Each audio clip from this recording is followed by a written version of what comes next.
Bonjour à tous, bienvenue dans ce nouveau webinaire sur l'IIC Accelerator, donc organisé par les 7 technopoles de Bretagne et Bretagne Développement Innovation. Donc, on lance un nouveau cycle de webinaires sur l'IIC Accelerator pour faire en fait le bilan des premiers appels qui ont eu lieu avec Horizon Europe. Donc, on aura aujourd'hui Didier Guénoc, qui est expert évaluateur auprès de l'IIC, et qui nous fera son retour sur ses premières évaluations et qui vous donnera des conseils pratiques pour réussir votre dossier. Donc, ce webinaire se veut interactif, donc on laissera une large place aux questions-réponses dans la deuxième partie du webinaire. Donc, n'hésitez pas à poser vos questions pendant la présentation de Didier, soit donc, dans l'onglet discussion, sinon vous pourrez aussi lever la main directement pendant le temps des questions-réponses. Donc, quelques règles de participation avant de démarrer. Juste garder vos micros éteints lorsque vous ne prenez pas la parole. Ne pas hésiter aussi à poser vos questions, même après le webinaire, à revenir vers nous pour toute information complémentaire. Et puis, on vous enverra donc la présentation par mail et le webinaire est également enregistré et sera disponible en replay par la suite. On peut passer à la slide suivante. Donc, derrière les organisateurs, il y a le réseau Noé Bretagne. Donc, il s'agit d'un réseau initié par la région Bretagne et qui vise en fait à encourager la participation des chercheurs et des entreprises bretonnes dans les projets européens de recherche et d'innovation. Dans ce réseau, on est une trentaine de structures qui rassemblent à la fois des acteurs académiques, par exemple la plateforme Projet européen qui permet de monter des projets pour les chercheurs, ou alors les universités, les centres de recherche. Et on a aussi tous les acteurs académiques, dont les 7 technopoles, Bretagne Développement Innovation, mais également tous les pôles de compétitivité. Et donc, on organise régulièrement des webinaires, des ateliers d'information de ce type pour sensibiliser les acteurs bretons au financement européen. Donc, derrière ce webinaire, on est 2 structures. Donc, les 7 technopoles de Bretagne que je représente avec mes collègues des 7 technopoles, Rosen, Antoine et Olivier. Donc, nous, on a une mission d'intérêt général Europe qui est sur tout le territoire breton et on accompagne donc les entreprises innovantes dans le montage de projets européens de recherche et d'innovation. On va faire donc de la recherche, de l'identification de l'appel à projet, à la structuration du dossier et à la relecture critique avant le dépôt. On peut aussi aider dans la phase de gestion du projet. Et donc, plus particulièrement sur l'IIC Accelerator, on a été amené déjà à accompagner certaines entreprises. Donc, n'hésitez pas à revenir vers nous par la suite et à revenir vers Bretagne Développement Innovation pour un accompagnement commun sur vos dossiers IIC Accelerator. Donc, Pierre, je te laisse la suite pour te présenter et présenter BDI. On t'entend de très loin, Pierre.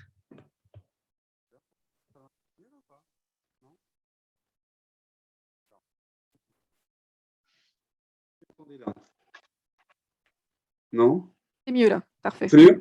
Ah, ouais. voilà. Mais merci Pauline. Donc moi, je suis Pierre Servel, je travaille à Bretagne Développement Innovation. Je m'occupe d'un réseau qui s'appelle Entreprise Europe Network, qui a pour but d'accompagner les entreprises sur tous les sujets d'innovation et d'international. Et dans ce cadre-là, comme Pauline et Rosen et Antoine, je suis amené à accompagner les entreprises sur tout ce qui est financement européen. Voilà, donc identifier les bons appels, trouver des partenaires, comment monter un dossier, voilà, relecture critique avec Pauline et Rosen également. Donc, c'est une partie de mes missions. C'est pourquoi on est amené à faire ce webinaire tous les 4. C'est Technopole et BDI. Donc, au programme ce matin, Didier Guénoc fera donc un retour sur les premiers appels de l'IIC Accelerator. Lui, il évalue les 2 premières phases, donc les dossiers écrits, phase 1 et phase 2, qui fera vraiment un focus sur ces 2 premières phases. Et après, à 11h45, on passera au temps des questions-réponses pour une fin du webinaire à 12h30. Donc voilà, on va pouvoir démarrer le cœur du webinaire. Avant, il y a eu quand même une petite introduction sur l'IIC Accelerator, pardon. Oui, merci Pauline. Comme tu l'as dit et comme on vous l'a indiqué, c'est que on a pris un angle un peu particulier pour ce webinaire, c'est-à-dire de partir des retours sur les premières évaluations. C'est ce qui me semblait le plus pertinent, le plus intéressant. Donc, si vous voulez, on va pas vous faire une présentation classique des appels à projets européens. Et en 2 slides, on va brosser ce qu'est l'EIC, comme ça permettra de donner le contexte. Donc, l'EIC Accelerator, c'est quoi? C'est un programme de financement qui est inclus dans le gros programme de financement européen qui s'appelle Horizon Europe, qui est inclus dans le troisième pilier, donc l'Europe plus innovante. Voilà, donc pour un peu où on peut le trouver. Il vise à quoi? À soutenir les innovations de rupture au niveau européen et tout en réduisant le risque pour les entreprises. Donc voilà, l'Europe cherche à faire émerger des leaders dans des domaines très pointus qui ont des innovations de rupture.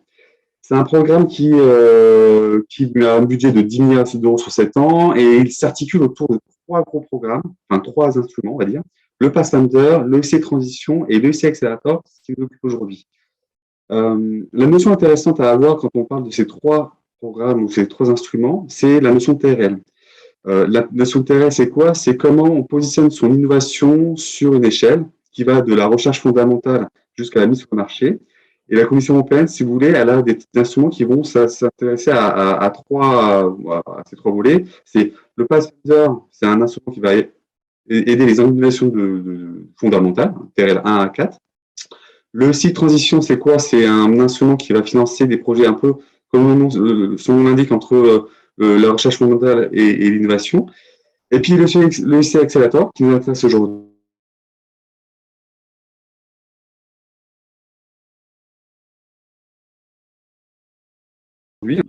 qui ont des projets d'innovation.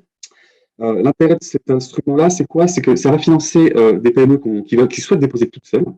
Ça, c'est la principale distinction avec les autres financements européens.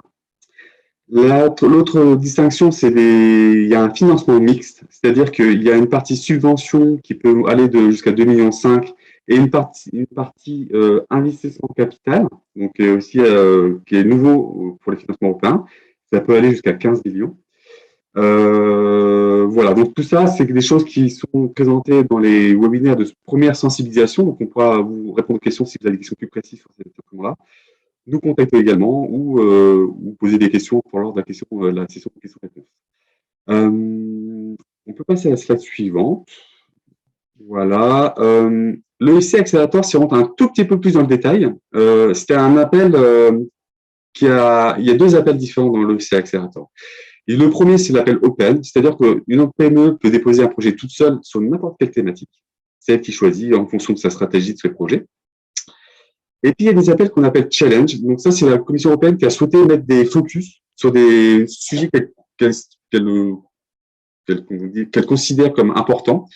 Donc, il y en a 2 pour les appels 2022-2023, c'est-à-dire donc les technologies pour une autonomie stratégique ouverte. Donc, ça, il y a des thématiques qui sont listées dans les appels. Et puis, tout ce qui est technologie contribuant à l'atteinte de l'objectif Fit for 55, qui est la réduction des émissions de CO2. Voilà. Important, et ça je pense que Didier reviendra un peu plus en détail, c'est qu'il y a 3 phases de dépôt pour cet instrument-là. La phase 1 qui est la short proposal, donc une proposition un peu plus ramassée. Cette phase-là, on peut la déposer en continu. Voilà, il n'y a pas de deadline, vous la déposez quand vous voulez, vous avez des retours sous 1 mois ou 2. La phase 2 qui est la phase full proposal, qui est beaucoup plus complète, beaucoup plus conséquente à proposer, on va plus en profondeur dans le dossier. Là, il y a ce qu'on appelle des deadlines ou des cut-offs. Alors, les dates sont indiquées dans la slide, le 23 mars, 15 juin et puis au mois d'octobre. Donc là, il faut vraiment avoir à l'idée qu'il y a une deadline pour déposer sa full proposal.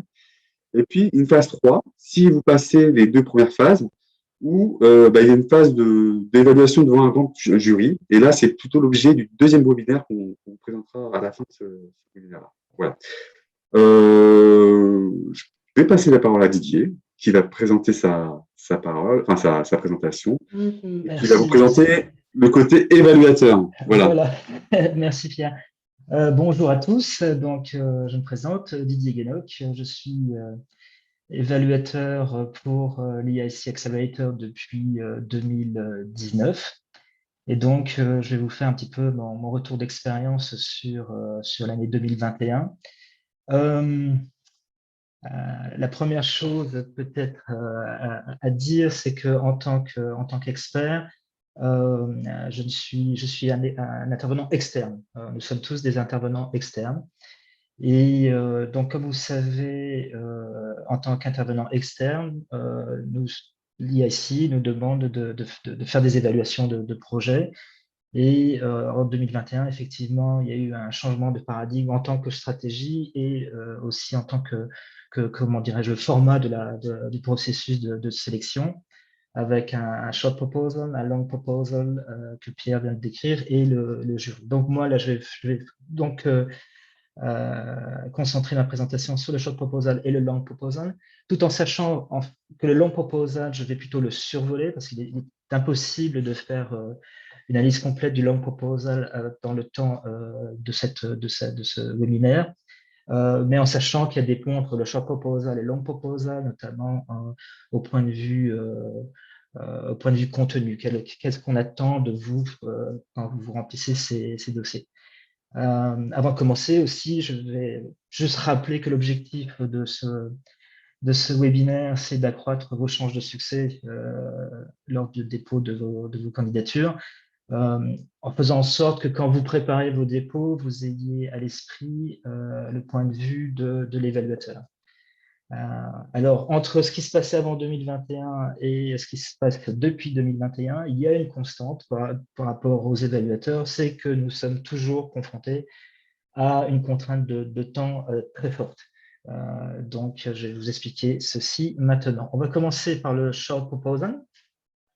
Alors, composante d'un short proposal, vous avez une vidéo, pitch vidéo. Ça, c'est un nouvel élément qui a été introduit en 2021. Vous avez aussi un pitch deck d'une longueur maximum de 10 diapositives. Et vous avez un dossier qui est relativement condensé, qui est rempli online sur la plateforme de l'IIC Accelerator. Alors, pour ces trois éléments, pour le vidéo pitch deck et le dossier rempli online, nous avons 2h30 d'analyse pour ce dossier. Ensuite, donc, à la suite de l'analyse de notre dossier, on va mettre un go ou un no-go sur votre dossier. Nous sommes 4 évaluateurs pour les short proposals et il vous faut 50% des évaluateurs qui sont d'accord avec vous que vous avez une innovation qui est intéressante et qui mérite de passer à la phase suivante du long proposal. Alors ensuite, quand on parle du long proposal, c'est un dossier qui est très long, rempli online, à la structure parfois surprenante et aux indicateurs au degré de pertinence variés. Le fait que je suis un intervenant externe, l'IIC me permet donc d'émettre cette première analyse ou première analyse de mon expérience vis-à-vis de ce dossier qui est très, très long.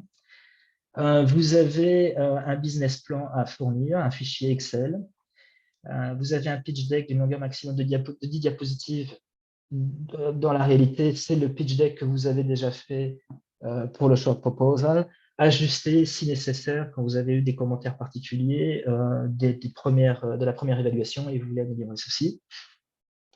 On voit aussi la pitch vidéo, on a accès aussi à la pitch vidéo, mais ça c'est juste parce qu'on voit dans les archives de la première évaluation. Nous avons accès aux 4 évaluateurs, ce qu'ils ont dit sur votre projet au moment du dépôt du short proposal. Des letters of intent que nous allons aussi trouver, donc c'est des dossiers PDF en annexe.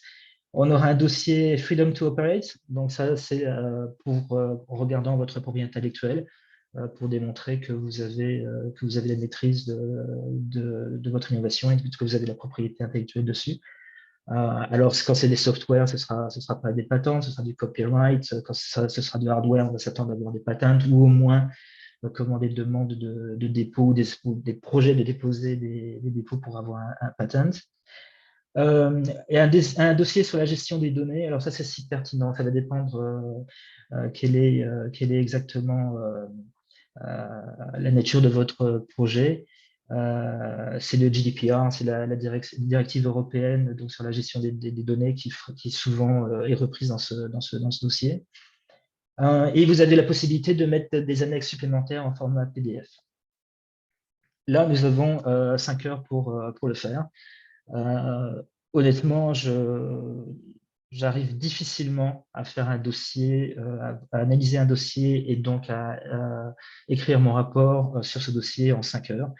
Les premiers longs proposals que j'ai fait, ça m'a pris environ une journée. Donc, vous voyez bien, c'est vraiment une contrainte de temps très forte. Alors, donc, pour vous, il va falloir optimiser ces 2 blocs d'attention de l'évaluateur. C'est 2h30 dans le short proposal, c'est 5 heures pour le long proposal. Bon, comme j'ai dit, moi, souvent, j'ai du mal à le faire en 5 heures, mais il faut aller vers cette durée limite d'analyse. Dans les 2h30, donc, nous, en tant qu'évaluateurs, on va comprendre ce que la commission ou l'IS Accelerator appelle ideation, donc c'est l'innovation. Donc, on va essayer de comprendre votre innovation.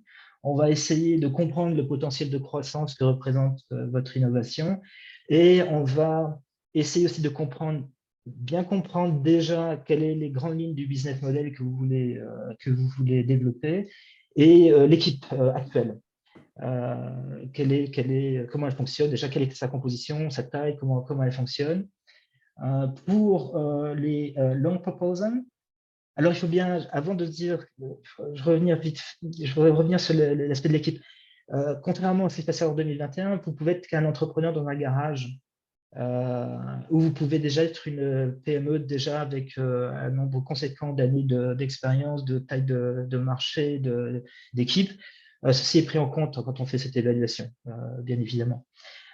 Pour donc les long proposals, là, donc le dossier est beaucoup plus large. On va regarder plus en détail l'innovation, on va regarder vraiment les TRL, BRL. Donc, je parlais de la freedom to operate, donc la propriété intellectuelle.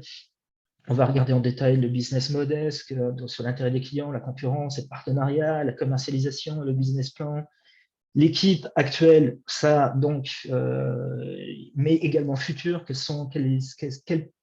quel type de profil vous cherchez pour accroître votre équipe et pour mettre en œuvre le projet. Et d'ailleurs, la mise en œuvre, c'est-à-dire on va regarder aussi la mise en œuvre du projet, donc les étapes que vous avez décrites, quels sont les risques opérationnels, quel est le temps jusqu'à la commercialisation. Généralement, on s'attend à avoir quelque chose qui va aller dans les 2 ans, mais ça va dépendre de votre TRL actuel. Donc, il est possible d'avoir des temps de commercialisation variants d'un projet à l'autre. Le plan de financement et encore plus d'informations avec ces annexes. Il est important que vous sachiez que, en tant qu'évaluateur, je ne verrai jamais un dossier au niveau du short proposal et du long proposal. Donc, les évaluateurs soit voient un short proposal ou soit voient un long proposal. Et ceci vaut aussi quand vous faites un redépôt de dossier, c'est-à-dire que quand vous avez fait un premier dépôt short proposal et qu'il n'a pas été reçu et vous refaites un dépôt de dossier, ce sont des évaluateurs différents que la première évaluation. Mais en tant qu'évaluateur, j'aurai accès aux évaluations premières qui avaient été faites et qui avaient motivé le refus du dossier. Alors, les critères d'évaluation pour nous, pour les short proposals et les long proposals. Pour le short proposal, on nous pose 5 questions. On a 5 questions. On va nous demander qu'est-ce qu'on pense de la nature de l'innovation en tant que potentiel de création d'un nouveau marché ou alors de changer le mode de fonctionnement d'un marché déjà existant. On va nous poser la question, est-ce que vous pensez que le timing, le temps d'introduction, est-ce que c'est vraiment le bon moment pour introduire cette innovation sur le marché? Et là aussi, on devra émettre un avis. Sur l'équipe aussi, on va nous demander si on pense que l'équipe est suffisamment solide pour commencer le projet. Et encore une fois, il faut bien prendre à l'esprit que pour nous, c'est l'équipe actuelle plus une équipe qui va être à construire. Le scale-up potential, c'est donc quel est le potentiel de croissance de cette innovation, l'impact sur votre société,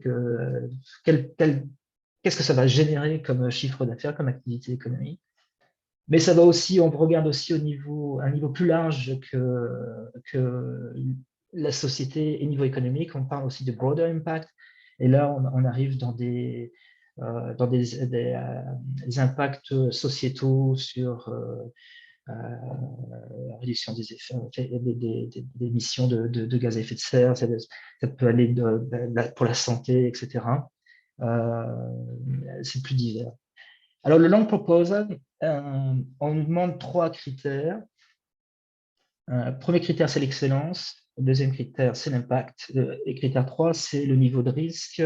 Comment est-ce que la mise en œuvre du projet et aussi le besoin d'un soutien par l'Union européenne. Alors, les couleurs, pourquoi les couleurs? Parce qu'en fait, vous retrouvez les mêmes sujets. Donc, l'excellence, on retrouve ce qu'on a vu dans le short proposal, c'est-à-dire le caractère innovant de l'innovation, la possibilité de créer de nouveaux marchés ou de changer les règles de fonctionnement d'un marché existant, le timing, et puis on va regarder aussi la faisabilité technologique, la propriété intellectuelle. Pour l'impact, on retrouve le scale-up potential, le broader impact aussi, mais on va pousser l'analyse beaucoup plus fortement dans l'analyse du marché, l'analyse de la concurrence, l'analyse de votre stratégie de commercialisation, quels sont les partenaires essentiels à votre projet. Et si ce ne sont pas des open challenges, mais ce sont des challenges avec sujet thématique, on va regarder quelle est la stratégie donc, sur, par exemple, les technologies vertes, digitales, health, etc. Et les critères numéro 3, donc niveau de risque, mise en œuvre et besoin de soutien de l'Union européenne. Ben, encore une fois, on regarde à l'équipe, on regarde les milestones de la réalisation et on regarde comment les risques d'investissement et comment est-ce que vous allez mitiger gérer ces risques pour éviter qu'ils se réalisent, et s'ils se réalisent, comment est-ce que vous allez pouvoir les gérer. Alors maintenant, je vais revenir sur le short proposal un petit peu plus en détail. Alors, je commence par le pitch vidéo qui est présent. Donc, on a accès à ça quand on fait aussi le long proposal. Donc, ce qu'il faut retenir d'abord, c'est 3 minutes maximum. Ce qu'on s'attend dans le pitch vidéo, on s'attend à voir les membres importants de l'équipe se présentant.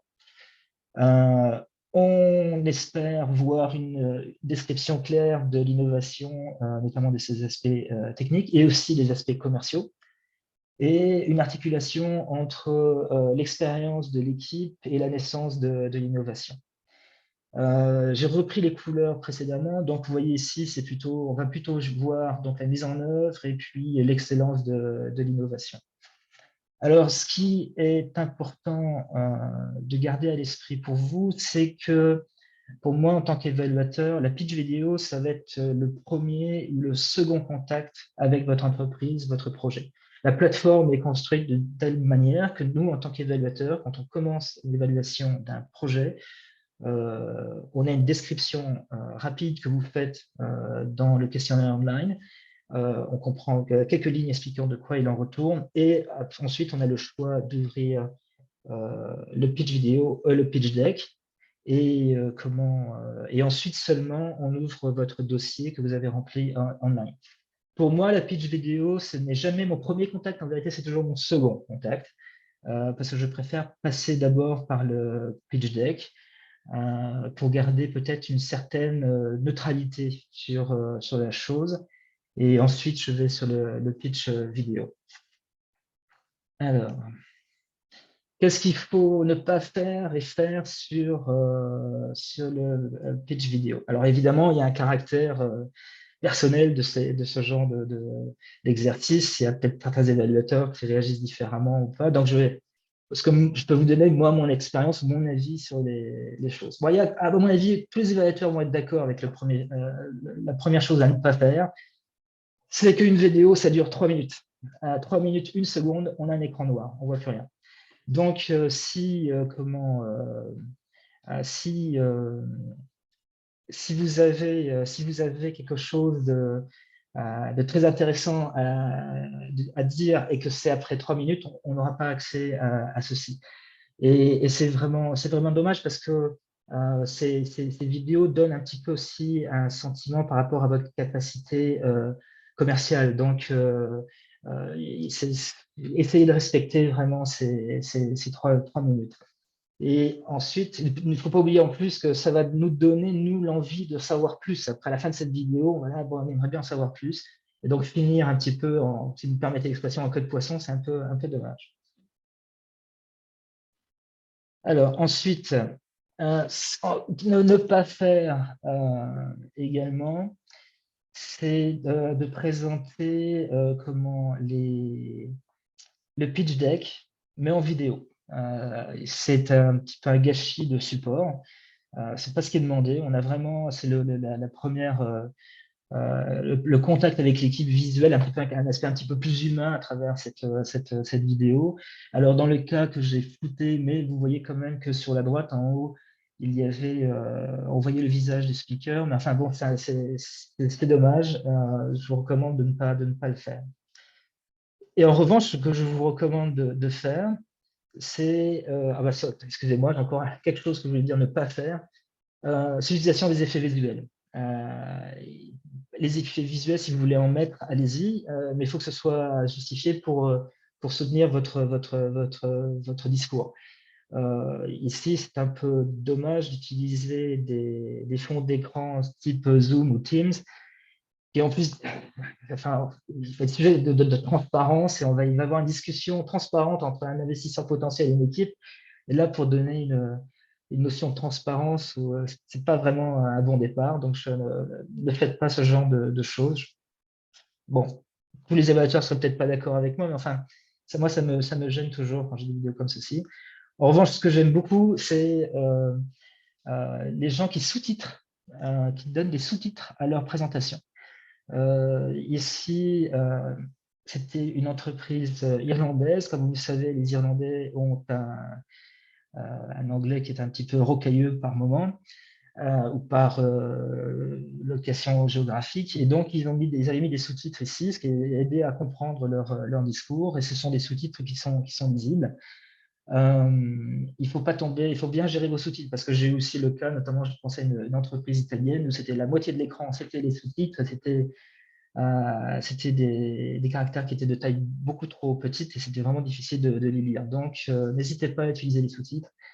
On vous en fera gré, je suppose, du côté de l'évaluateur. Alors, le pitch deck. Le pitch deck, donc c'est le premier ou le second contact avec votre entreprise, projet. Pour moi, c'est le premier. Donc, il laisse une empreinte de vos capacités commerciales sur l'évaluateur, autant que la pitch vidéo. Il est important que tout soit en raccord, que le pitch deck, la pitch vidéo et le questionnaire online soient cohérents dans les chiffres, dans les analyses. Ce que j'aime beaucoup sur le pitch deck, c'est qu'il donne la structure de votre projet et que une fois que moi j'ai lu ce pitch deck, en tant qu'évaluateur, j'ai bien cette structure j'ai bien cette structure de projet à l'esprit pour la suite de mon évaluation. N'oubliez pas que le pitch deck est aussi présent pour le long proposal. Alors, le pitch deck, c'est 10 diapositives au maximum. C'est la seule contrainte à poser sur le contenu, plutôt contrainte sur le contenant. Alors, comme la vidéo, vous pouvez avoir des vidéos de 4 minutes 25 et donc avoir des pitch decks de 15 diapositives.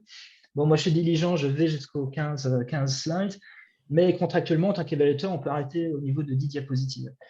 Et le fait que quelqu'un qui dépose un projet, un candidat, n'arrive pas à respecter ces 10 diapositives, c'est embêtant. Didier, alors moi, oui. Juste il y a une question en fait dans le fil de discussion. Est-ce qu'on peut avoir une vidéo en français sous-titrée en anglais? Moi, je ne vous conseille pas de le faire. Je ne vous conseille pas de le faire parce que vous allez aller au jury et le jury, ce sera en anglais. Je vous déconseille de le faire. Ça s'est fait. J'ai vu des vidéos qui étaient pas en anglais, et je vous conseille fortement de le faire en anglais. Vous avez, qu'on l'aime ou ne l'aime pas, vous allez aborder le marché européen plus tard. Votre projet va être financé parce que c'est un projet à dimension au moins européenne. Et l'anglais étant la langue parlée à travers l'Europe, il faut que vous démontriez déjà que vous maîtrisiez ceci. D'ailleurs,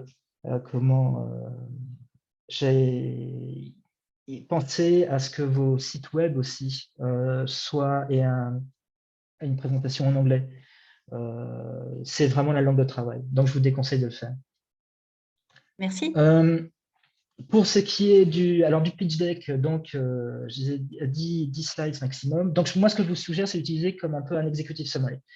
Qu'est-ce que je vais pouvoir retrouver dans cette pitch deck? Les pitch decks que j'aime bien. Bon, je trouve l'innovation, description de la technologie. J'ai déjà des indications sur le TRL, des tests que vous avez déjà fait.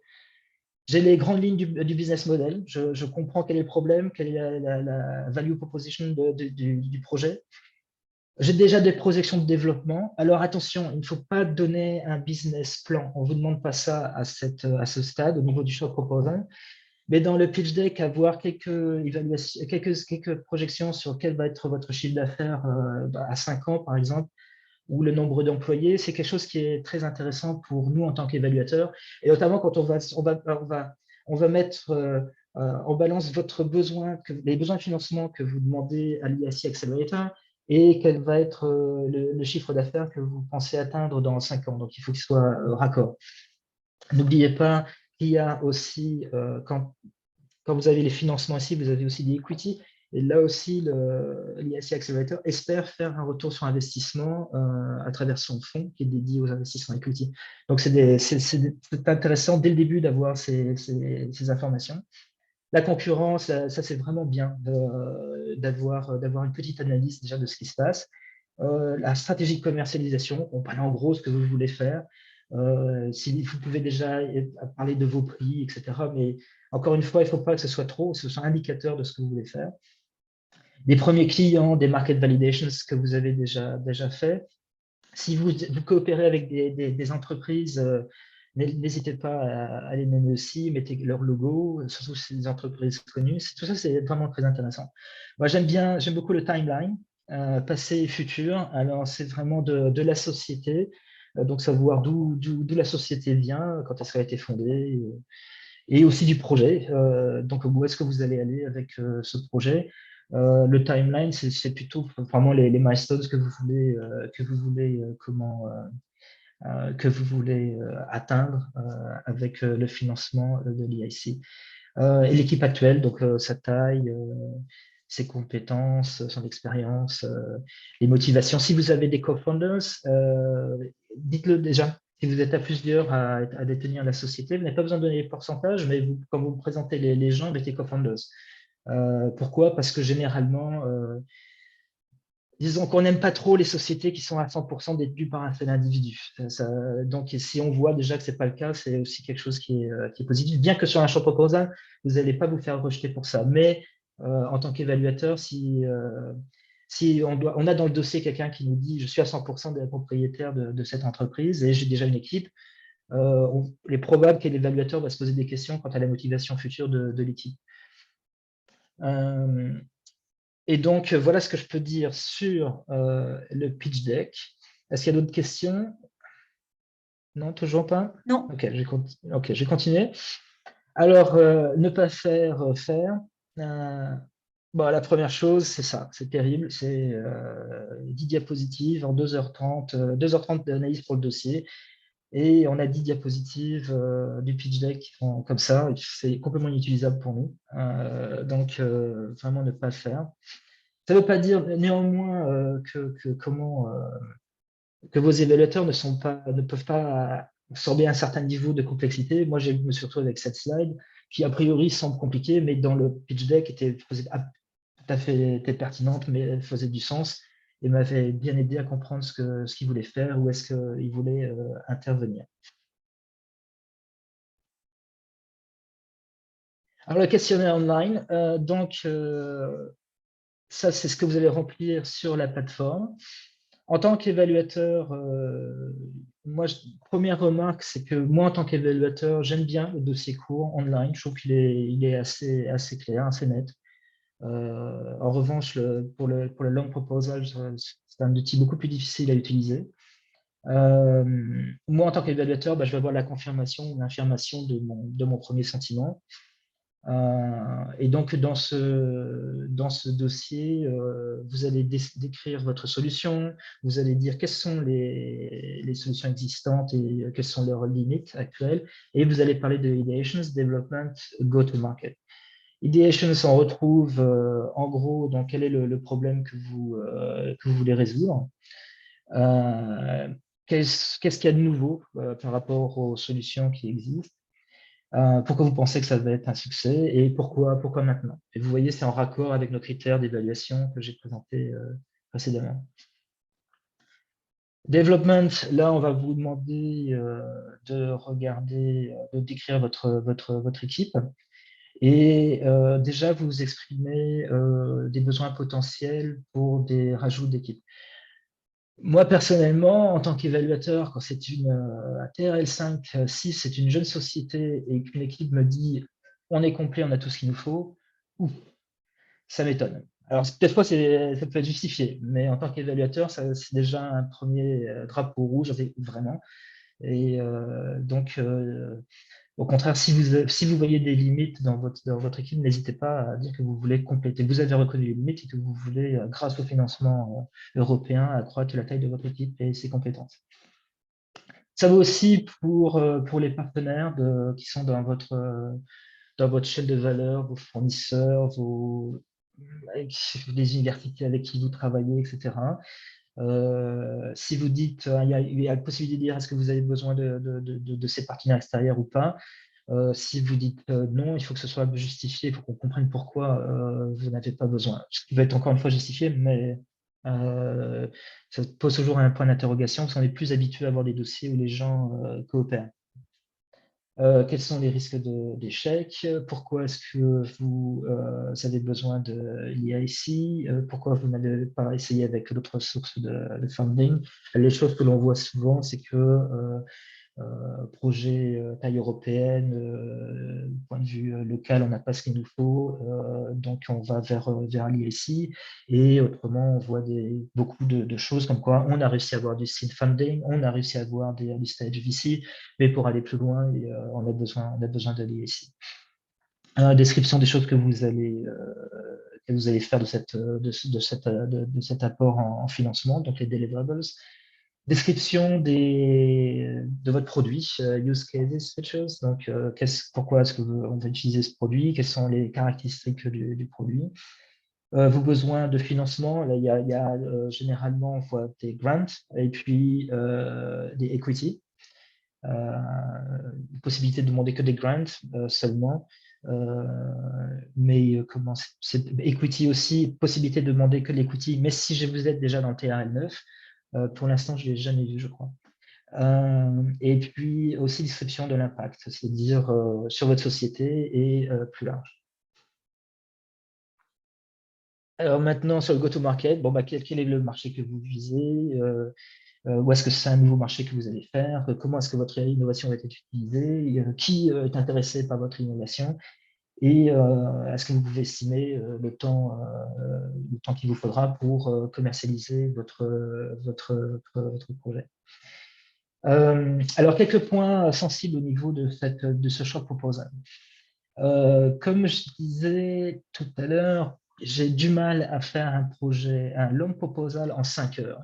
Donc, déjà, l'analyse des données qui me sont mises à disposition à travers le dossier fait que j'ai du mal à finir le dossier en 5 heures. En revanche, les short proposal, s'il est bien fait, il va me laisser suffisamment de temps pour faire des recherches externes à ce que était mis dans le dossier. Alors, il y a une mauvaise raison et une bonne raison pour faire des recherches externes. La mauvaise raison, souvent, c'est des incohérences. J'ai des incohérences entre les vidéos, le pitch deck, les questionnaires online. Donc, je vais aller regarder d'autres sources pour essayer de comprendre ce qu'il en retourne. C'est souvent, j'ai des incohérences sur l'équipe, sur le background. Donc, j'essaie de comprendre un petit peu ce qui se passe. Que je ferai beaucoup moins pour les long proposals. il faut. Alors, la bonne raison, ça c'est la mauvaise raison. La bonne raison, c'est que le projet est vraiment intéressant. Je sais, ça m'est arrivé d'aller voir un papier qui avait été écrit par le souteneur de projet. Il le mentionnait dans son analyse et c'était vraiment intéressant. Donc, je suis allé voir le papier qu'il avait écrit dessus, qui était publié dans une revue scientifique connue. Et donc, ça, c'est sur le choix proposal, on peut le faire. Il est important aussi qu'il y ait une adéquation des compétences nécessaires, mais pas nécessairement suffisantes avec les technologies et le marché. Ce que je veux dire avec ça, c'est que si vous faites, je sais pas, si vous faites un projet bien spécifique avec une technologie bien spécifique, mais vous n'avez pas la connaissance, la core competencies de cette technologie dans votre équipe et que vous allez l'acquérir plus tard, il y a un problème. Mais en revanche, on garde à l'esprit que vous allez pouvoir accroître votre équipe pour acquérir les compétences qui sont nécessaires et suffisantes, mais vous n'avez pas encore. Par exemple, ce que je vois souvent, c'est le point de vue marketing, légal, CFO. Souvent, on a des projets, ils n'ont pas encore de CFO, etc. Ça, c'est absolument pas un problème. Et donc, comme je vous disais, à la suite de toute cette lecture, on passera au go ou au no-go pour le projet. Donc, comme je disais, 2 go, c'est bon pour vous. 3 no-go, c'est pas bon. Donc, c'est votre objectif. Alors, le long proposal. Maintenant, on va passer sur le long proposal. Alors, vous avez ici, on va reparler de l'idéation, on va reparler du development, on va parler du go-to-market. Alors, si vous dites que vous avez pensé, bon, c'est pareil que le choix proposal, non, pas vraiment. Comme vous voyez ici, c'est vraiment long. Ça, c'est tous les domaines que vous allez devoir remplir. Alors, ce qui est assez intéressant, si certains sont déjà familiers avec cette plateforme, vous avez des box à remplir, etc. Et originellement, la commission a fait ça en gardant à l'esprit que ils voulaient réduire l'impact de la qualité des communicants sur les dossiers, en gros. C'est une des raisons pour lesquelles ils ont fait ça. C'est-à-dire que si vous aviez, notamment les gens travaillant avec consultants, quand vous avez des consultants qui travaillent très bien et qui sont très bons en communication, à qualité d'innovation identique, il passait mieux que quelqu'un qui avait fait son dossier lui-même ou elle-même dans son garage. Qui en vérité, bon, c'est pour ça qu'ils ont vraiment sectionné les dossiers idéaux avec plein d'informations à fournir. Mais d'une certaine façon, c'est un peu une gageure, c'est un petit peu le trésor au bout de l'arc-en-ciel, on n'y arrive jamais. Cet exercice est quand même un exercice de communication vis-à-vis des évaluateurs. Vous l'avez déjà vu avec la vidéo, avec le pitch deck aussi, on parle bien de communication. Et donc, c'est même à travers toutes ces choses à remplir, il faut que vous n'oubliez pas que vous communiquez avec votre évaluateur. Alors là, on va vous demander de voir les opportunités, décrire la situation, quelles sont les souffrances, les pains des utilisateurs, quel va être leur bénéfice d'utiliser votre produit.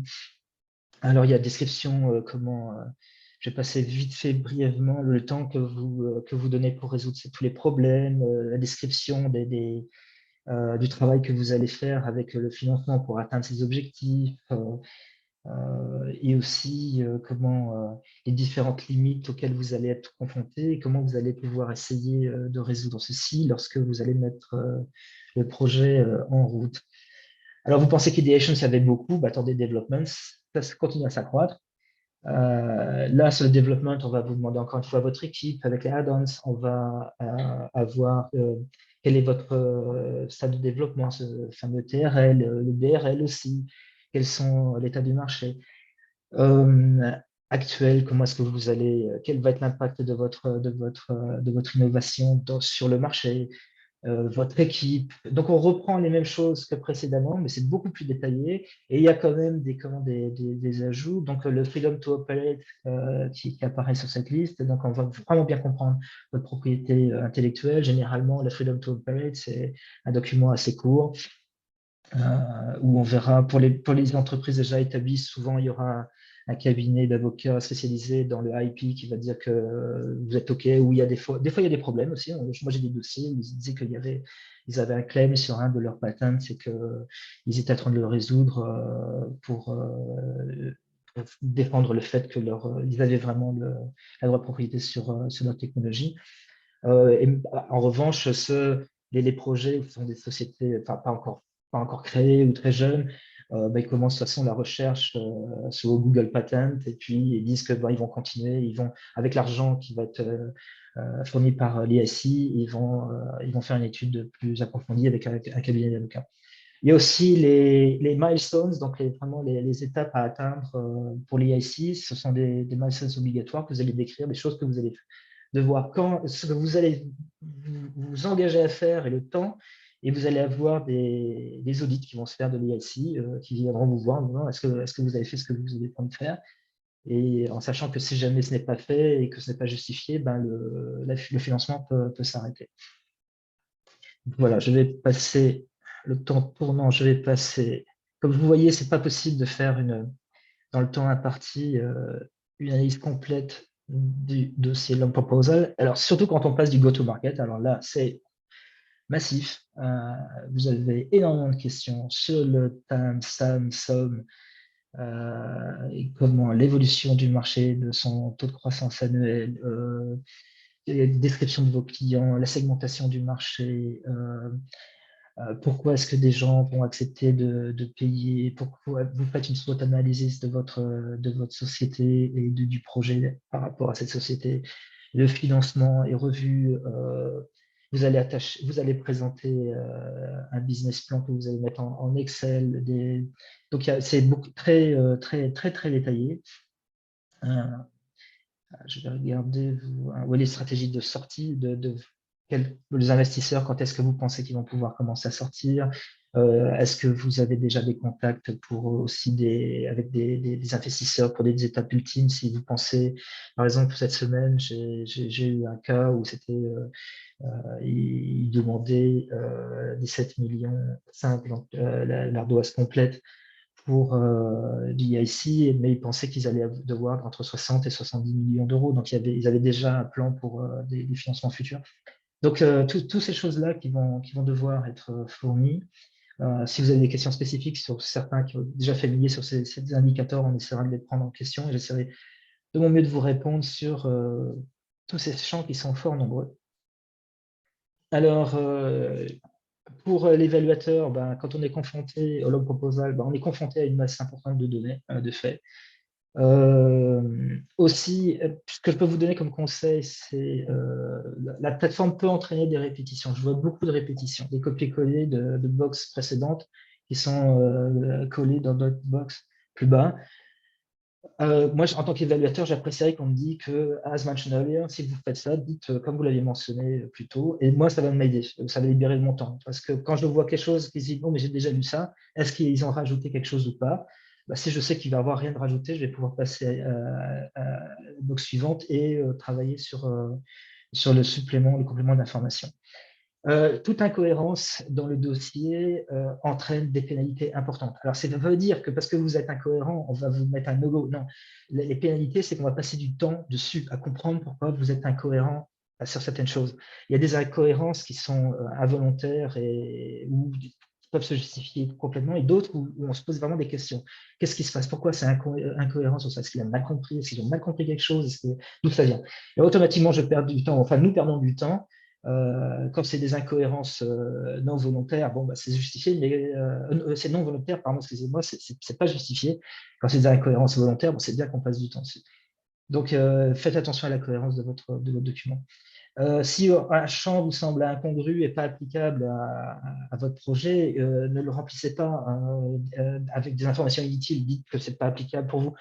Je pense notamment, il y a quelque chose qui est très que je vois souvent dans les Long Proposal, il vous demande votre stratégie de commercialisation au long du cycle de vie de votre produit. Et notamment, il vous demande quand vous dominerez le marché et que vous serez un leader mondial. J'exagère un peu, mais enfin bref, pour des gens qui sont en TRL5, TRL6 et qui commencent le projet et qui me mettent pour cette phase-là, on ne sait pas vraiment encore.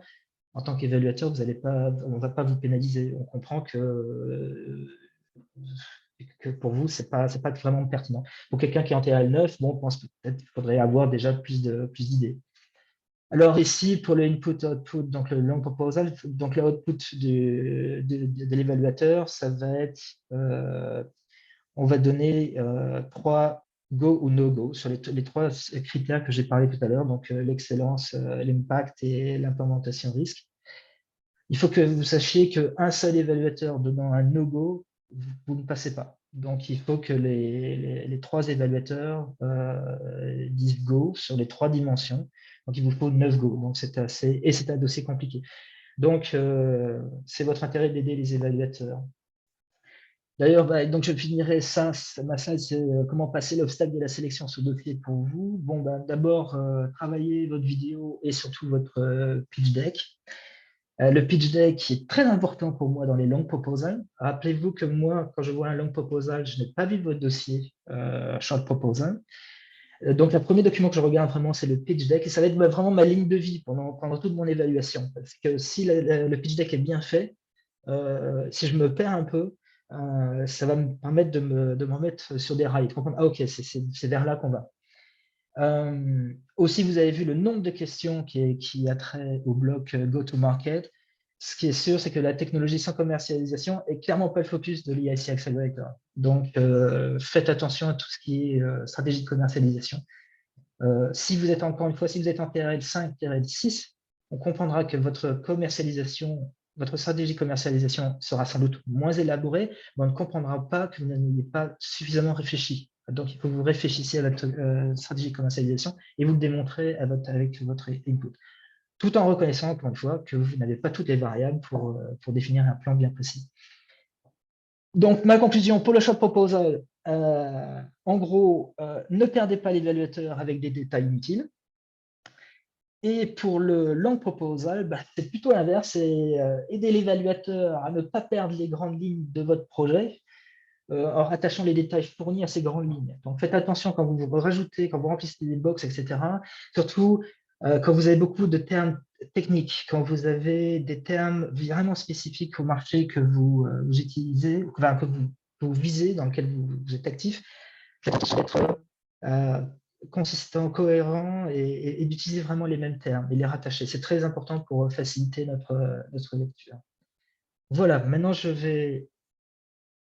j'espère que je vous ai toujours encore et que je ne vous ai pas perdu avec le long proposal. Je dirais, ma foi, qu'on peut commencer des questions-réponses sur ce que j'ai présenté ou votre propre expérience, si vous avez déjà déposé des dossiers ou si vous êtes en train de déposer des dossiers. Merci. Alors, en attendant les premières questions, si tu peux nous dire en fait le taux de succès, nous parler des taux de succès et puis un petit retour sur la qualité des dossiers que tu as pu voir, toi, Ouais. sur les premiers appels, les 2 premiers appels. D'accord. Bon, on regarde les taux de dossiers, les taux de succès pour les dossiers, on est à quelques pourcents. Entre les dossiers qui sont déposés et les dossiers qui seront financés. Alors, ça dépend des dépôts, de la qualité, mais on retrouve des taux assez proches de ce qu'on avait avant 2021, entre 1 et 5%. Pour ce qui est la qualité des dossiers, j'ai trouvé une augmentation très forte de la qualité entre ce que je voyais avant 2021 et ce que j'ai vu en 2021. Il y a souvent, avant j'avais vraiment des dossiers, on se demandait mais vraiment en quantité assez importante, qu'est-ce que c'est pourquoi ça arrive ici? Tandis que maintenant, c'est vraiment le contraire. J'ai vu quelques dossiers faibles, mais très peu. Très peu. Et les dossiers faibles sont écrémés au niveau du short proposal. C'est-à-dire que les long proposal, je n'ai jamais vu un seul dossier faible en long proposal. Ils sont tous des dossiers forts et de bonne qualité. D'accord. Il y a une main qui est levée de Richard. Oui, bonjour. Vous m'entendez? Oui, bonjour. Ouais. Oui, bonjour. Nous, Sierre, on est une société assez innovante bretonne. On a eu le bonheur d'être sélectionné par EDIDP, donc pour un projet militaire innovant par l'Europe. Ouais. Donc, on a une activité duale civile et militaire. Donc, je me pose la question pour l'activité civile de présenter un dossier pour aller chercher de l'equity. Ouais. Première question, est-ce que c'est un handicap ou au contraire un avantage d'avoir déjà été sélectionné dans le cadre d'un projet européen?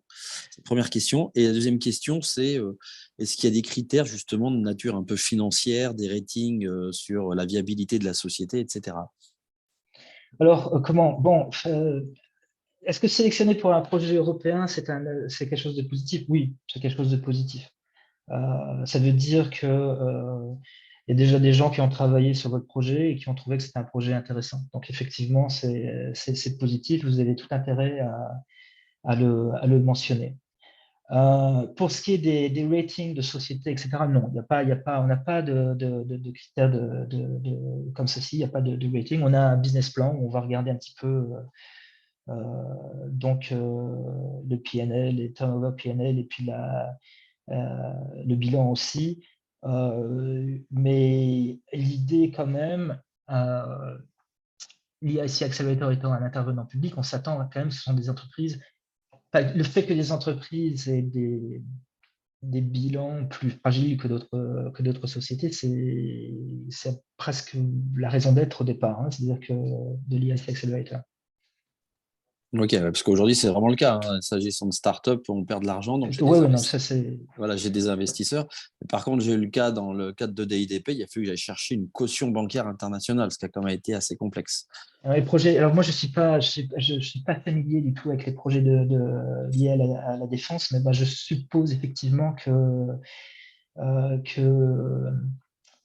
l'aspect stratégique donne un critère encore plus, disons, difficile, un niveau, mais la barre plus haute pour les sociétés sélectionnées. Je sais que dans le financement public, enfin, donc des au civil, donc ce sont les projets que l'on voit, on nous demande dans le long proposal, si on pense qu'il y a un aspect stratégique à la technologie, il faut que l'on le signale à l'IAC Accelerator. Et à partir de là, ça va avoir un impact sur la sélection, notamment au niveau du jury. Et si votre stratégie est vérifiée, enfin, si votre produit est confirmé comme étant stratégique pour l'Union européenne, la composition de vos actionnaires va jouer un rôle. En gros, on ne vote pas Normal. que la technologie. Voilà. Donc, ça aura des implications. Mais sur, sur la solidité, sur les cautions bancaires, etc., ça, pour l'instant, je n'ai jamais entendu parler de ça. Et je pense que c'est vraiment lié au projet de défense. D'accord, ok. Et bon, je ne veux pas monopoliser la parole, mais est-ce que du semi-étatique, par exemple bateau pour les douanes, choses comme ça rentre justement dans l'UIC Accelerator ou ça va être considéré comme défense? Parce que là, voilà, on est dans l'étatique. Non, vous êtes où? Enfin, je pense. Votre client, enfin, étatique, c'est-à-dire que si votre structure capitalistique, vous avez comme actionnaire l'État, bon, non, mais si votre client, ce sont des institutions publiques, là, les douanes, etc., non, je ne pense pas que c'est un problème du tout, quoi. Ok, merci.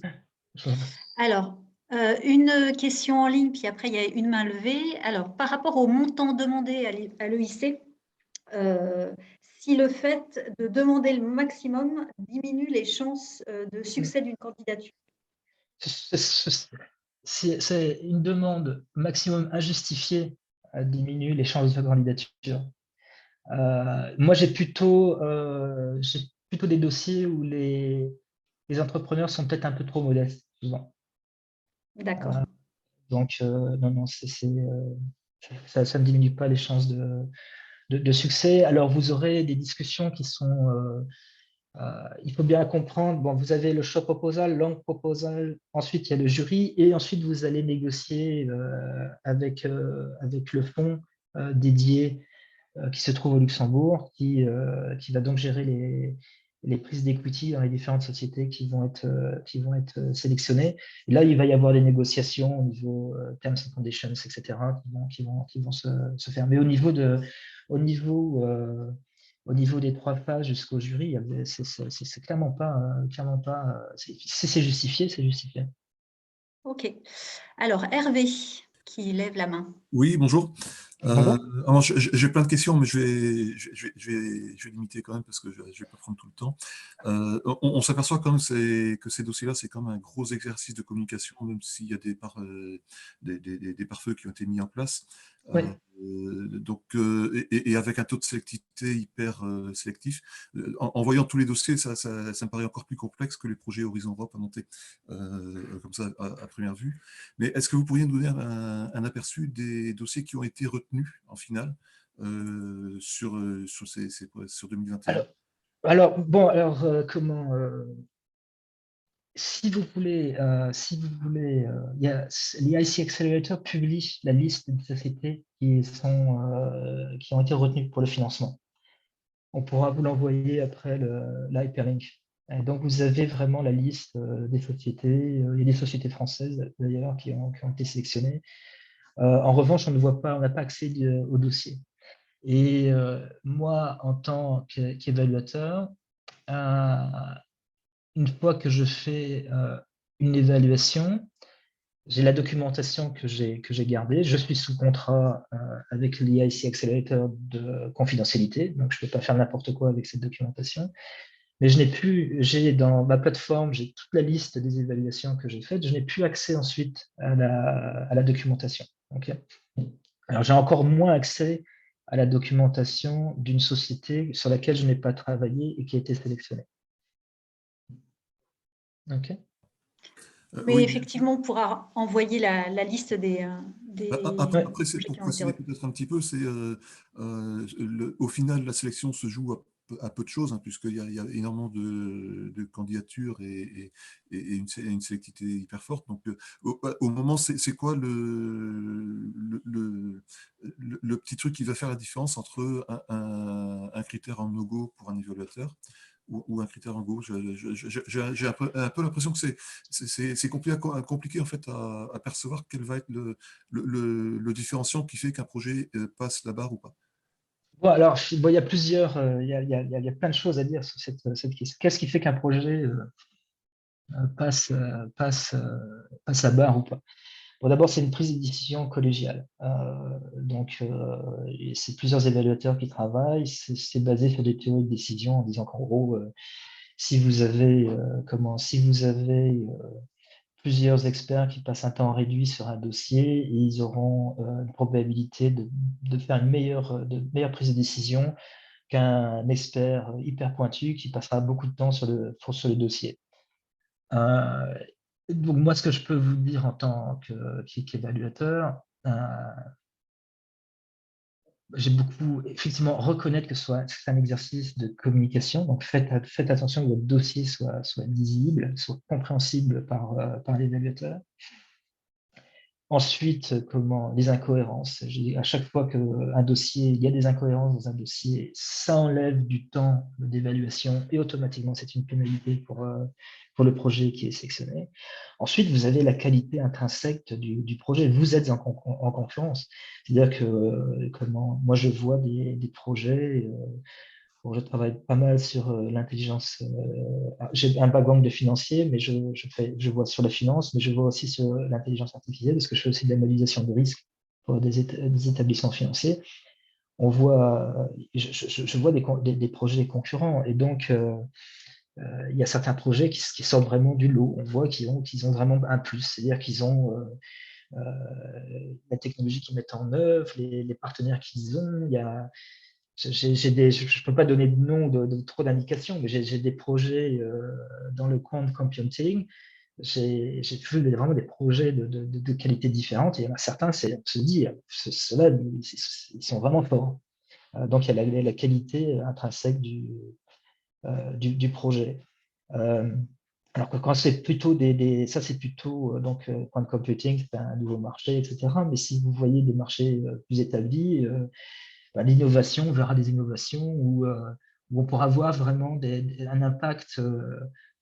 On pense effectivement, on est convaincu que l'innovation a des qualités intrinsèques supérieures à ce qui se trouve actuellement sur le marché. Et là où c'est le jackpot, c'est quand on voit que le coût d'acquisition pour le consommateur ou le client sera moindre que les solutions actuelles. Donc là, déjà, c'est un projet qui part bien. C'est déjà bien parti. Mais c'est vrai que bon, vous levez, ça va jusqu'à 17,5 millions. Je crois que c'est parce que je viens de recevoir le Work Programme de 2022 il y a 1 ou 2 semaines. Je n'ai pas encore eu le temps de passer à travers. Je crois qu'il est même possible d'aller au-dessus maintenant de 17,5 millions. Donc, ce sont des tickets qui sont quand même conséquents. Donc, il faut vous attendre à un screening très, très, très fort. Au point de vue, quand vous êtes arrivé dans le jury, la chance d'être financé s'accroît d'une façon significative. C'est le short proposal et le long proposal qui vont vraiment faire le gros de l'écrémage.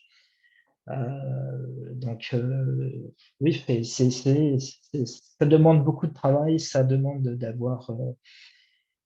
Alors, de la chance, je ne sais pas. C'est-à-dire que vous avez beaucoup discuté sur le long proposal, que vous avez 3 évaluateurs, comme je disais, qui vont donner 9 go, no go. Il en suffit d'un qui soit no go pour que le projet soit rejeté.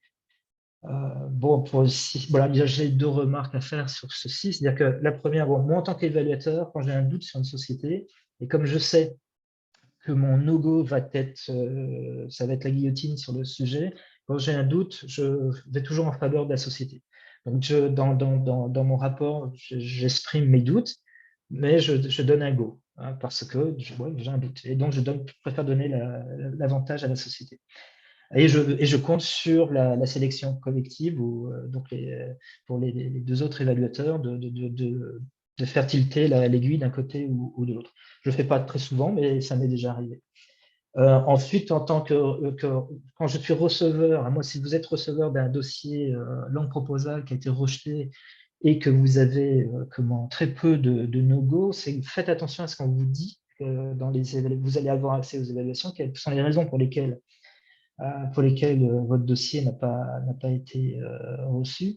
Et là, et ça vaut pour le short proposal aussi, et là, il faut répondre à ça. C'est-à-dire qu'il y a 2 façons d'y répondre. C'est-à-dire que soit vous corrigez ce qui a été les réserves qui ont été émises, que vous arrivez à les corriger.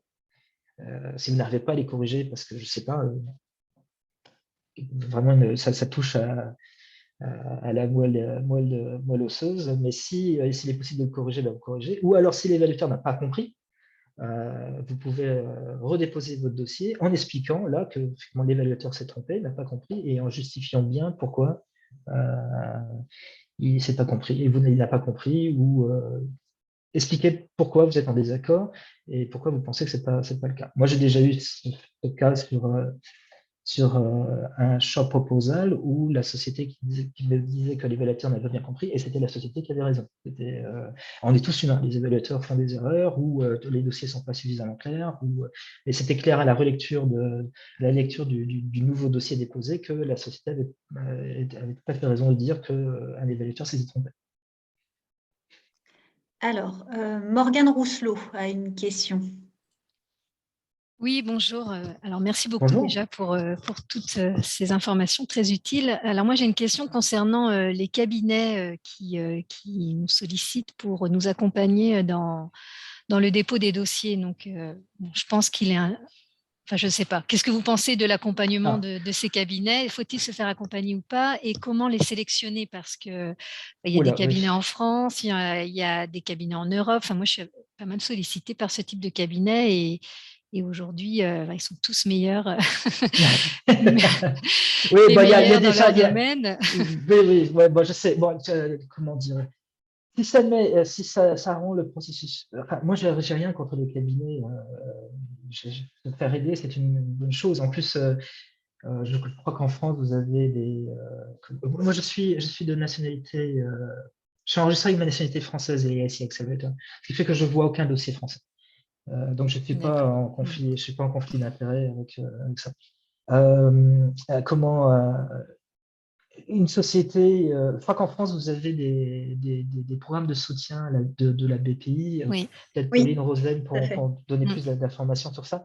Tout Donc, à vous fait. pouvez tout à fait faire appel au cabinet. Moi, je pense qu'il faut, en tant que société, il faut bien utiliser les cabinets à votre intérêt. C'est-à-dire que le danger, ça va se retrouver, alors, soit un manque de cohérence, parce que le consultant n'a pas réussi à rendre son dossier complètement cohérent, parce qu'il n'a pas réussi à avoir tout le monde autour d'une table, parce qu'il avait des informations différentes.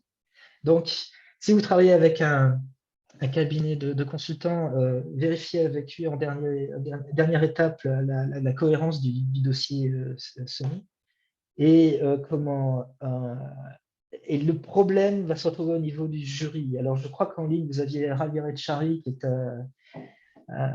qui fait la présentation, je crois, du 13 mai, vendredi 13 mai sur le jury. Il pourrait vous dire ça mieux que moi, mais ce qu'il remarque au niveau du jury, c'est qu'on a le CEO de la société qui vient faire la présentation devant le jury. Le dossier a été fait par les consultants et le CEO ne connaît pas bien le dossier. Et alors là, ça ne se passe pas bien. Donc, si vous travaillez avec un cabinet de consultants, soyez certain que quand vous amenez votre équipe au niveau du jury, vous êtes sélectionné pour le jury, c'est super, ne gâchez pas ça en ayant une équipe de management pas bien au clair avec le dossier. OK. Une question par rapport aux lettres d'intention. Qu'est-ce que vous cherchez dans les lettres d'intention et l'importance réelle dans le succès des dossiers? Moi, Rosane, je crois que Ravir voulait Et, intervenir. ah oui, il Ravir, voulait si réagir. tu veux réagir, oui, juste à ce qu'il disait avant. Bonjour à tous. J'écoute aujourd'hui, mais puisque Didier a mentionné un petit peu les évaluateurs jury par rapport à cette question de consultants.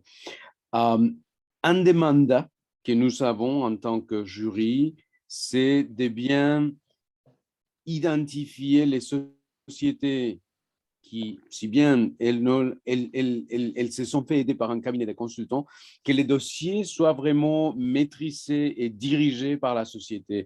Et ça nous arrive, et c'est pas quelque chose de trop fréquent, mais néanmoins, ça nous arrive d'identifier des dossiers dans lesquels on trouve des petites incohérences entre la présentation live, qui est là où les nerfs jouent leur rôle, et le dossier écrit, et on commence à poser des questions, et on voit clairement peut-être que les projections financières n'ont pas une base bien travaillée par l'équipe, mais que ça a été fait par les consultants, ce qui est un des domaines classiques pour la partie des consultants.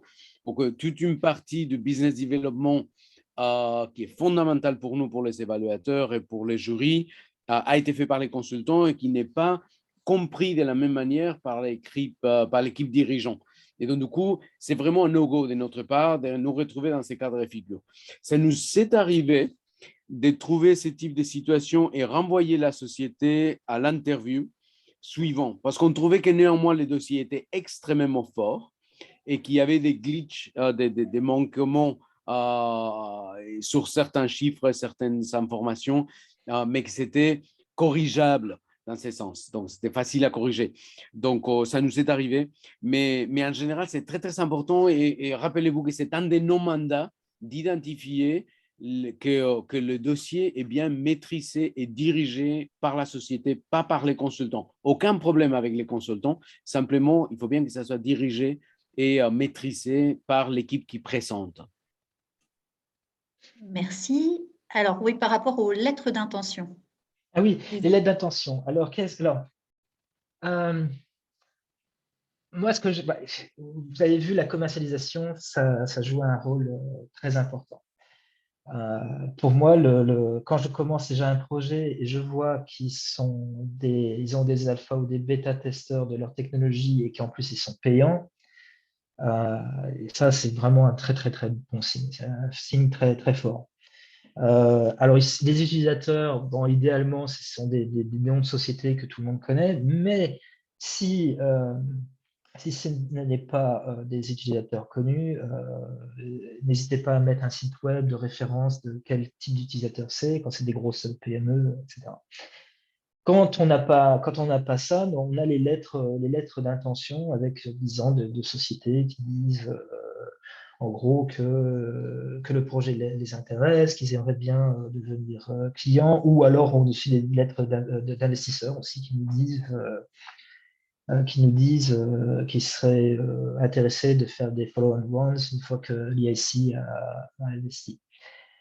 Alors, ce qu'il est plus facile de dire ce que je n'aime pas dans les lettres d'intention que ce que j'aime bien dans les lettres d'intention. Ce que je n'aime pas dans les lettres d'intention, d'abord, c'est des lettres d'intention qui sont très datées. Donc, ça peut être justifié quand c'est des technologies qui sont très longues à mettre en place, etc. Mais si on est en 2022, je vois des lettres d'intention qui datent de 2017, 2016, 2018, je me dis, mais qu'est-ce qui se passe? Alors bon, il y a eu le Covid entre les deux, donc il faut être peut-être plus conciliant en se disant que bon, pendant la crise sanitaire, les choses bougeaient moins vite. Mais quand vous avez des lettres d'intention qui sont assez récentes, c'est plutôt mieux. Et si elles ne sont pas récentes, c'est justifié par l'innovation sur laquelle vous travaillez. Alors, ce que je n'aime pas voir aussi, c'est carrément des lettres de copinage. Et alors, ça c'est très facile à les repérer, parce que souvent, ce qu'on a, c'est que l'on a exactement le même texte. La lettre d'intention, c'est le même texte partout, il y a juste les signatures et les noms qui changent. Et ça, c'est vraiment un problème, parce qu'on sent que le gars envoyé, ou la personne qui est derrière le projet a envoyé ça à ses amis et a demandé de retourner. Quand il y a une lettre d'intention, quand c'est un entrepreneur, une personne qui a un projet bien particulier, qui vient d'une grande société, et que parmi les lettres d'intention, il y a cette grande société, là aussi, il faut que l'on comprenne bien que ce n'est pas du copinage. Donc, il faut vraiment avoir des justifications. Pourquoi est-ce que cette société est intéressée dans le projet? OK. Voilà.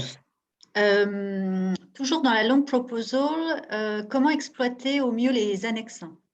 Ah, bon alors, vous avez vu vous avez la limite de temps. Quand vous utilisez les annexes, il n'y a pas toujours les annexes. Il faut vraiment que ce soit très pertinent pour soutenir votre dossier. C'est-à-dire que si vous mettez quelque chose d'important dans vos annexes pour comprendre votre projet, une pièce sur laquelle vous pensez que vous allez faire la différence, peut-être. Moi, j'ai déjà eu des contrats avec des sociétés qui étaient partenaires, qui avaient été ajoutées en annexe des explications techniques plus poussées. Quand c'est un domaine très pointu, une annexe qui va expliquer exactement de quoi elle en retourne sur la technologie que vous ne pouvez pas faire dans le format. Ça, vous pouvez l'utiliser, mais il est très, très important que dans le corps de votre questionnaire, vous expliquez, vous dites bien en annexe un tel, vous allez avoir plus d'informations. C'est-à-dire que l'évaluateur va se dire, là, il va pas dire, j'ai pas compris, je comprends pas, c'est pas clair, est-ce vraiment vrai cette histoire? Si vous m'indiquez que la preuve ou l'explication ou le détail se trouve dans l'annexe, j'irai voir l'annexe. Autrement, quand j'ai aucune indication du long proposal, et il y a des annexes qui sont mises, je vais ouvrir les annexes et puis je vais regarder vite fait l'annexe.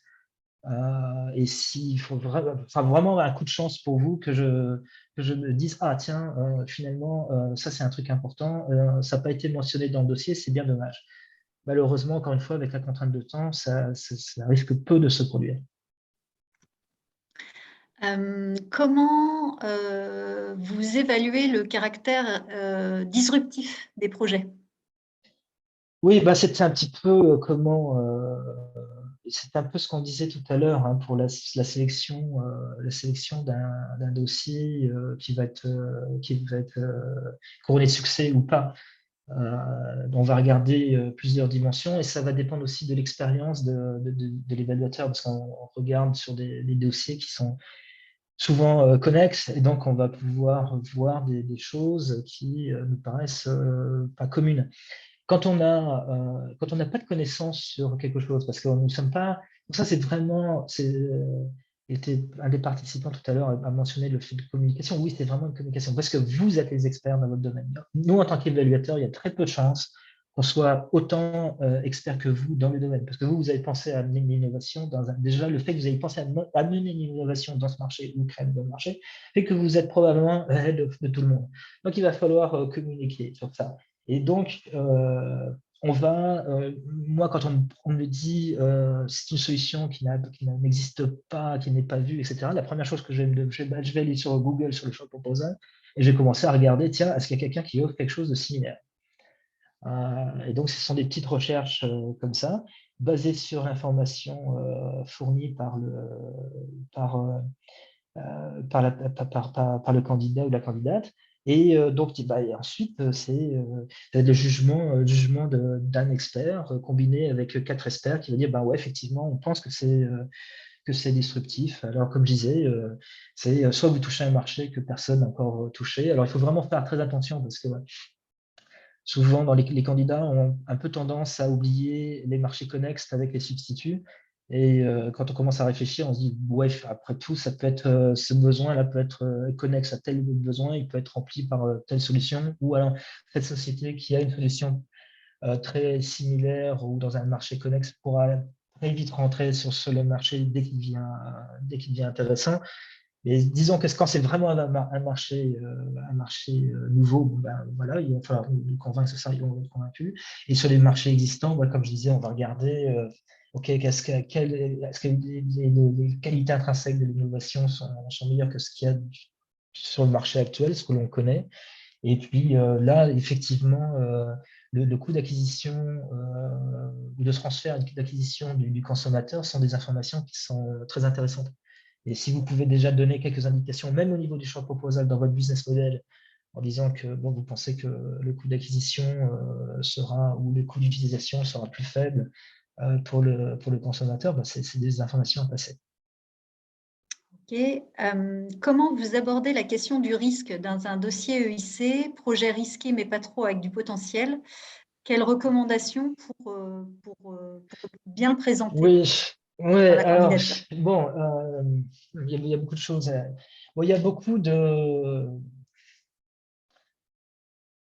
Le truc bateau, au point de vue risque, c'est si je n'ai pas de financement de l'IIC, ça va aller beaucoup plus lentement. Bon, ok. Donc, il y a beaucoup de choses bateau. J'ai envie de dire que, encore une fois, qu'on a des equity, qu'on passe par l'IIC, on s'attend à des projets risqués. La question, c'est plutôt de savoir est-ce que les candidats ont bien compris quelles étaient les sources de risque de leur projet. Alors après, les solutions de gestion de ces projets souvent sont très similaires d'un projet à l'autre. Mais l'analyse des risques présents, en revanche, peut faire une grande différence. Je parlais justement des risques de produits de substitution. Les substituts, souvent, c'est assez faiblement appréhender, des mauvaises compréhensions du marché et où se trouvent leurs concurrents. Donc, le risque en vérité de ne pas être perçu comme une innovation sont des choses qu'il faut aborder dans les risques. Ce qui est assez... il faut qu'entre les risques technologiques et les risques commerciaux, ne remplissez pas les cases pour les remplir, parce que souvent dans le dossier Long Proposal, on voit plein de pléthore de risques qui sont assez bateaux. Donc, il vaut mieux vraiment bien réfléchir à ce que l'on met dedans et que ce soit vraiment des risques que l'évaluateur va reconnaître.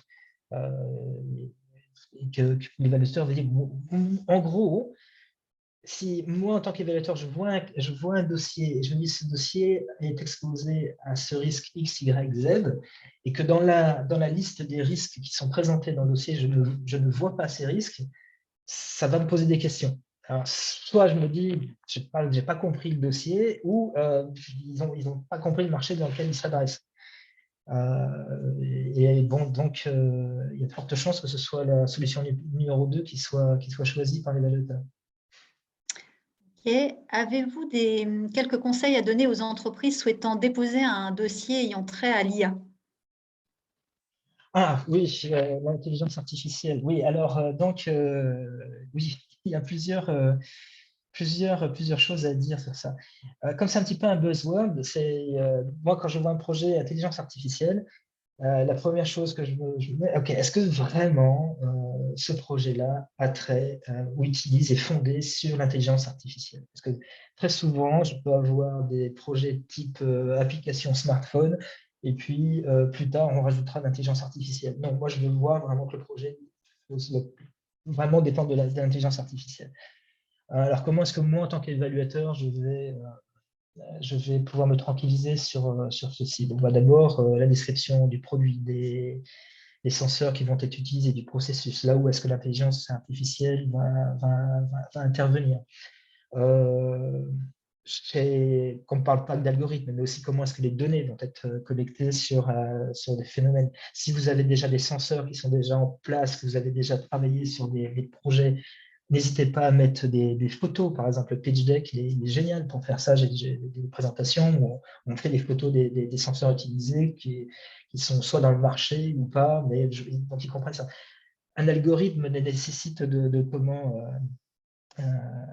d'avoir été travaillé sur des bases de données, les bases de données sur lesquelles vous travaillez, des bases de données que vous voulez acquérir pour pouvoir développer plus votre projet. En gros, c'est déjà les premières étapes. Deuxième étape, c'est votre équipe. C'est-à-dire que moi, je vois des équipes, et si en ayant regardé votre équipe, et ça, c'est déjà au niveau du champ proposal, fortement au niveau du champ proposal, et encore plus dans le long proposal, mais généralement, si vous êtes au long proposal, c'est que vous avez déjà passé le champ proposal. C'est qu'il faut que dans l'équipe, il y ait quelqu'un qui soit un peu familier avec l'intelligence artificielle, qui savent programmer un KNN modèle sous R, qui a déjà fait ça au moins une fois dans sa vie. Donc, il faut qu'il y ait déjà des compétences de l'intelligence artificielle pour me rassurer en tant qu'évaluateur. Et ça y vaut pour tous les buzzwords que vous pouvez utiliser, que vous voyez, vous êtes dans un secteur qui est très fort, qui attire beaucoup d'attention. Ce que je viens de dire peut appliquer à tous ces phénomènes. Pour l'intelligence artificielle, point de vue, alors j'ai beaucoup de dossiers, par exemple, c'est détection j'ai travaillé sur des détections comment ça s'appelle déjà en français, ces objets flottants non identifiés qui pourraient provoquer des dégâts sur des bateaux, donc identifier ceci, des optimisations de courses, etc., de navigation complètement autonome de bateaux. J'ai fait aussi des dossiers aussi dans l'agriculture ou l'agroalimentaire pour les détections de maladies, etc. Dans le domaine humain aussi, l'intelligence artificielle est utilisée pour faire des diagnostics plus facilement. Dans beaucoup de ces dossiers, quand il y a de détection, on va me parler en anglais ce qu'on appelle de la sensitivity, parce que c'est un test. Souvent, l'intelligence artificielle, c'est d'abord un test pour reconnaître un état, une condition, un objet. Et donc, on va me parler, le dossier il est génial notre technologie est géniale pour détecter ce qu'on appelle les true positives, donc des vrais positifs. Donc, c'est vraiment un obstacle, c'est vraiment une vache malade, c'est vraiment quelqu'un avec un problème de santé, etc.